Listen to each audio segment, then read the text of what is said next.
10. Por isso que hoje eu estou com 1, viu, gente?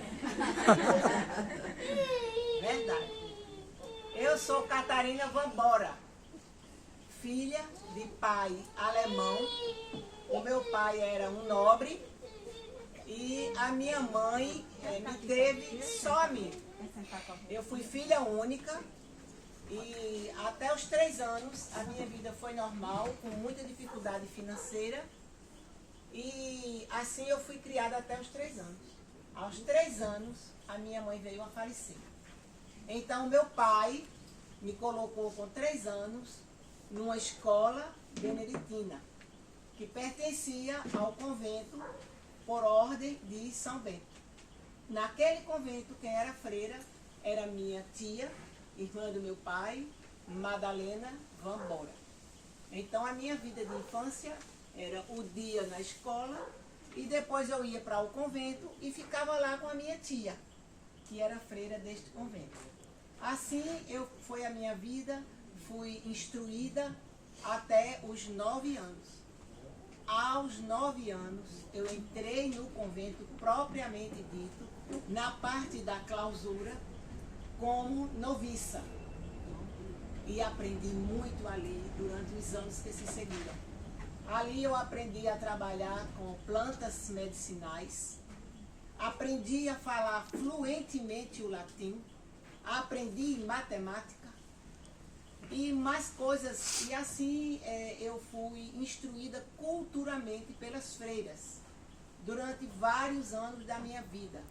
E eu tinha um grupo que era mais achegado a mim e nós éramos 11 freiras no aprendizado. Elas ensinavam muito a gente como trabalhar, como enfrentar as intempéries da vida, como fazer remédios de plantas medicinais, como plantar, como cuidar e como transformar em remédio. Isso eu usei durante toda a minha vida, como vocês vão ver, até os 16 anos. Aos 16 anos eu me tornei freira, propriamente dita. Eu era noviça e todo o meu grupo, e nós éramos freiras até os 19 anos. Aos 19 anos nós sempre saíamos do convento para fazer algum afazer fora do convento. Neste dia estávamos às 12. Quando chegamos na frente da capela de Wittenberg, estava as 95 teses de Martinho Lutero. E nós começamos a ler. Enquanto mais líamos, mais ávida ficávamos em ler, em entender, e aquilo ali foi entrando na nossa mente, e é como se for assim, ó, abrindo a visão do conhecimento da nossa fé. E foi aumentando a nossa vida, a nossa visão, e quando nós voltamos para o convento, nós não éramos as mesmas. Imediatamente, nós, às 12, escrevemos para as nossas famílias. Nenhuma deu resposta, porque era necessário que a família viesse para que nos tirasse do convento. Já éramos freiras. Nenhuma das 12 teve resposta. Eu, como a mais impetuosa, a mais decidida, falei com as 11, eu mesma, do meu próprio punho, escrevi para Martinho Lutero. E ele, ao receber a carta, respondeu que estava se movimentando. Ele tinha um amigo chamado Leonardo Kopp, que era o fornecedor do convento.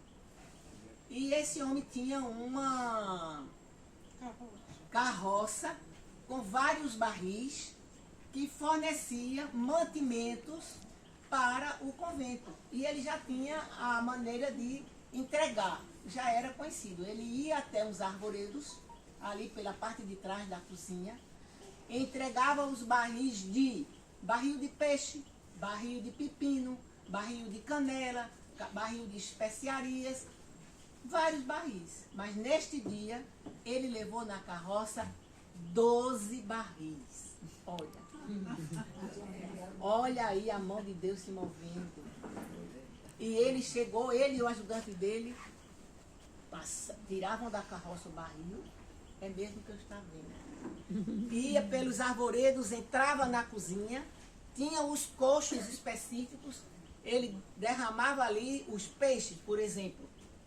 Voltava com o barril, quando chegava nos arvoredos, tirava a tampa, a freira entrava, fechava e colocava de volta na carroça. Aí íamos de pepinos. E assim fizeram 12 vezes. E assim nós fugimos do convento, às 12. E o Leonardo nos levou direto a Lutero. Muitas de nós foram até as famílias. As famílias não receberam. E elas voltaram até Martinho Lutero. E Martinho Lutero arranjou casas para serviços, elas trabalharem, elas continuarem a vida, né? Estudando. Um ano depois, todas estavam bem instaladas. E eu era a única que ainda estava no lar provisório. Eu estava provisoriamente no lar de um pintor chamado Lucas Crush. E ali eu trabalhava para aquele pintor, mantinha a casa dele limpa, fazia alimentação, cuidava das suas roupas do jardim. E ele de vez em quando dizia: Catarina, pare um pouco, pause aqui para mim, para eu pintar o seu busto. E ele pintava. Pouco tempo. Aí eu voltava para meus afazeres. E assim, 2, 3 dias depois: Catarina, vamos para o seu quadro. Eu parava um pouco e ele pintava. Assim era no meio dos meus afazeres. E ele terminou o quadro e eu nem vi o quadro. Assim foi a minha vida ali. Até que um dia, Martinho Lutero disse: não pode continuar assim, Catarina. Eu vou arranjar um noivo para você. E arranjou um dos alunos. Era um jovem e eu gostei dele. Todavia, a família dele não gostou. Aí ficou tudo ali terminado. Martinho Lutero trouxe um pastor, pastor Glass, um velho. Eu olhei, eu que não gostei. Então eu tive que ser sincera para ele. Eu disse: Martinho Lutero, eu quero um homem como você. Eu era muito impetuosa. Como você. Eu sou. E como você, ou parecido com você. E ele sorria. Ele sempre sorria das coisas que eu fazia. E ele dizia: não vou me casar. Sabe o que aconteceu? Os amigos dele diziam: case, você precisa se casar. Casar é muito bom, você precisa se casar. Até que ele chegou a mim e disse: vamos noivar. Eu disse: vamos. Nós noivamos no dia 12 de junho de 1525 e casamos no dia 25 de junho de 1525. 12 dias de noivado. Eu era uma impetuosa. Casamos e eu saí ali do lar do pintor e fui morar num mosteiro que um príncipe deu para Lutero morar, e era imenso e era enorme. E eu comecei a organizar, e eu comecei a arrumar. Nós casamos e fomos felizes. Eu tinha 26 anos e ele 42. E nós temos algumas curiosidades a respeito deste casal, a respeito deste matrimônio. No período inicial de sua vida matrimonial, escrevendo a um amigo, Lutero declarou: existem algumas coisas com as quais precisamos nos acostumar. No primeiro ano de casamento, o sujeito acorda de manhã e encontra um par de tranças postiças no travesseiro, onde antes não havia nada. Entretanto, após um ano de casado, ele já mudou de ideia. Ele falou: minha Kate é em tudo tão dedicada, tão encantadora, que eu não trocaria a minha pobreza pelas maiores riquezas do mundo. Lutero se apaixonou. Mais tarde ele escreveu isso. Não há na terra. Vocês prestem atenção nessas frases que hoje eu passei a tarde mandando meu marido decorar. Não há na terra um laço tão doce, nenhuma separação mais amarga como a que ocorre num casamento, num bom casamento. E ele disse também, não há relação mais bela, mais amável e mais desejável, nem comunhão e companhia mais agradável do que a de marido e mulher num casamento feliz. Foi essa a frase que eu mandei ele decorar. Ele estava repetindo o que eu dizia, mas eu disse. Conta-se que certa vez Lutero estava bastante deprimido, não se alimentava, passava os dias trancafiado no seu quarto, estava cheio de dúvidas sobre se o que fazia era ou não a vontade de Deus. Catarina não teve conversa, se vestiu toda de preto, botou véu preto no rosto e entrou no quarto subitamente. Lutero tomou aquele susto, pensando que alguém tinha morrido. Catarina respondeu, ao que parece, Deus morreu. Isso é desse jeito. A reação de Lutero foi imediata. Ele levantou-se, saiu do quarto, agradecendo a esposa por fazê-lo retornar à vida.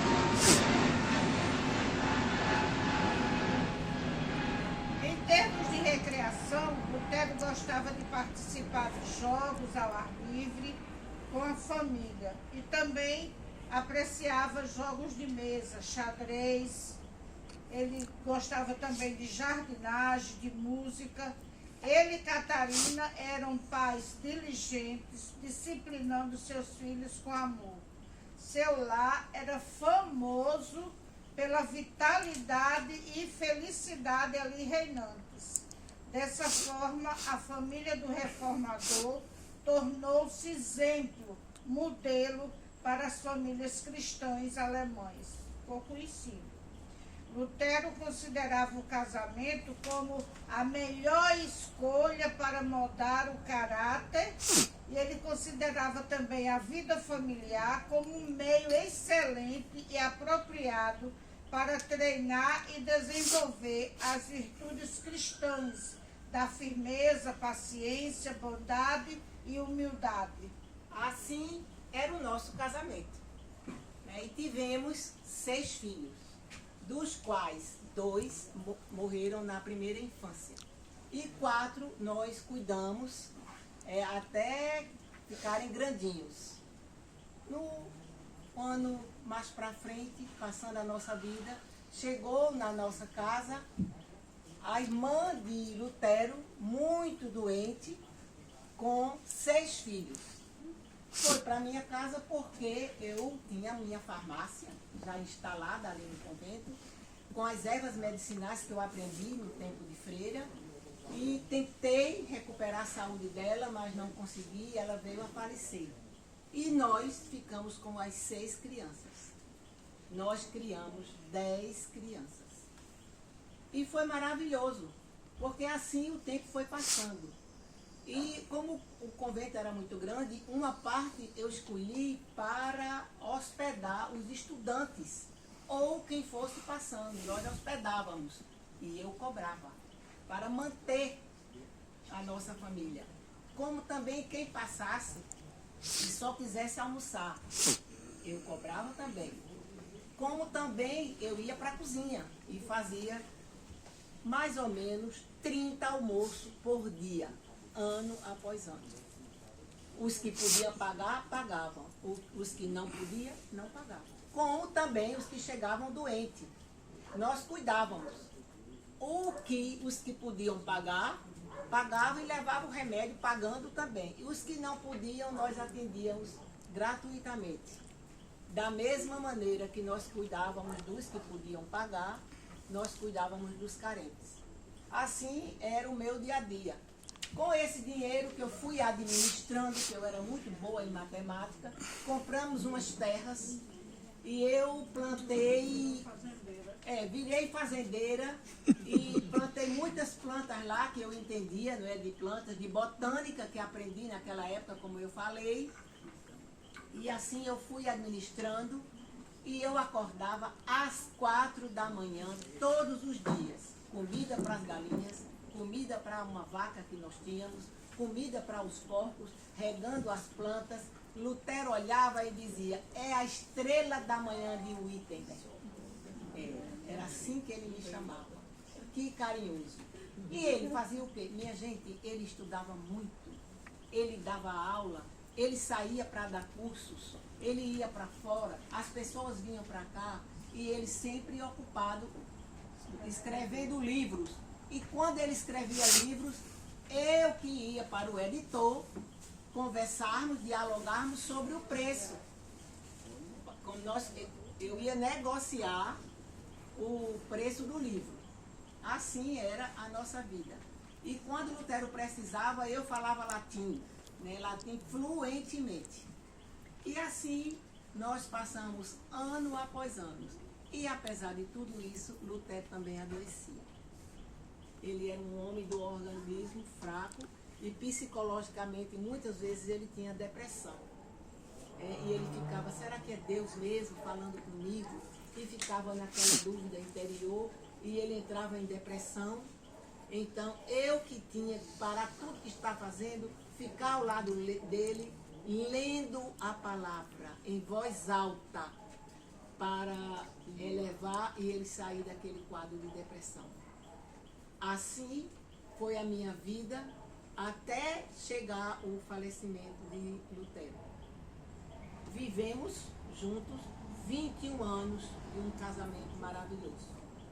Quando ele morreu, nossos filhos eram todos em casa jovens. Eu vi os 4 filhos crescerem. O mais velho, fez direito. O segundo fez teologia. O terceiro fez medicina. E a quarta, que era uma menina, que era uma filha, casou-se com um rico prussiano. E eu fui assim, o tempo passando e ficando só.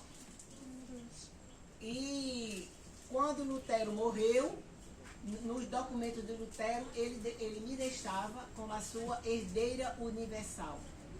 Nesse nosso tempo, mulher não herdava. Mulher não podia. Eu fui para a justiça. Requerer os meus direitos que o meu marido estava me dando. E consegui. Quando consegui, o juiz decretou um tutor para cada filho meu e os tutores eram para levar meus filhos. Eu fui para a justiça de novo. Eu queria meus filhos comigo e consegui. Assim a gente foi vivendo a nossa vida.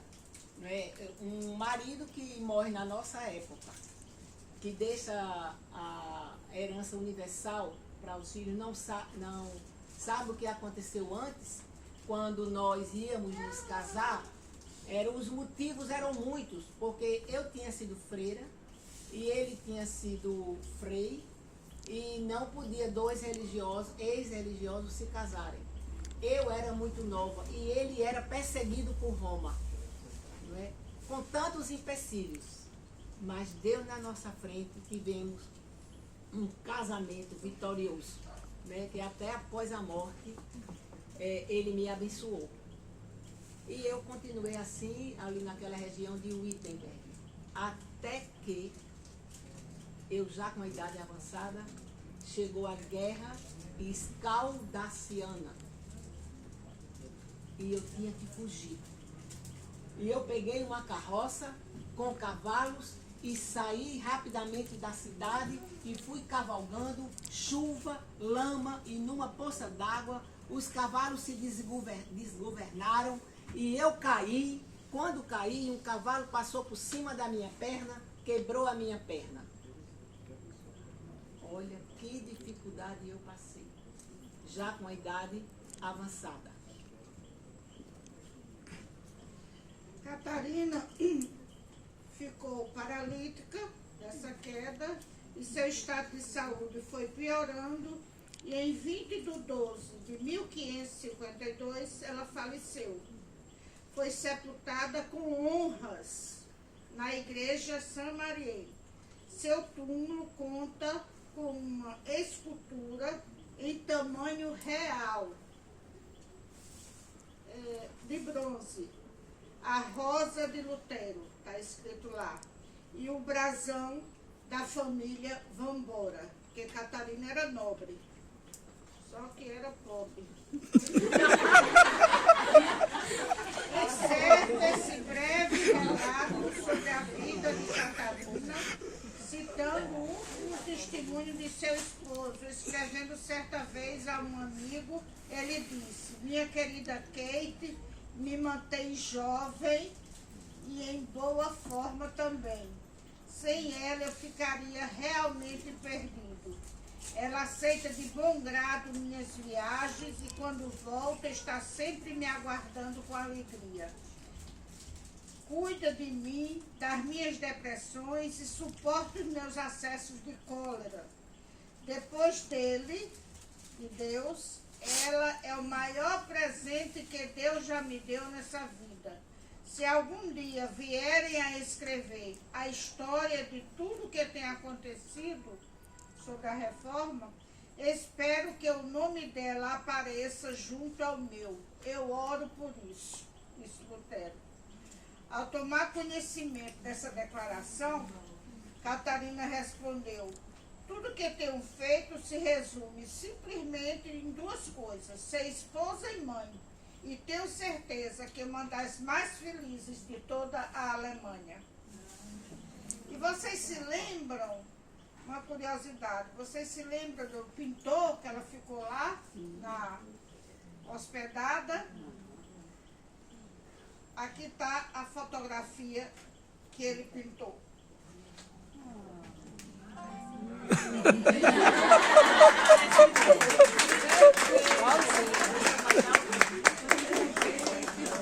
Tá igual? Olha, o pintor não era muito bom não, porque a escultura dela, se vocês procurarem, aqui está lá no túmulo da igreja, ela é bem bonita.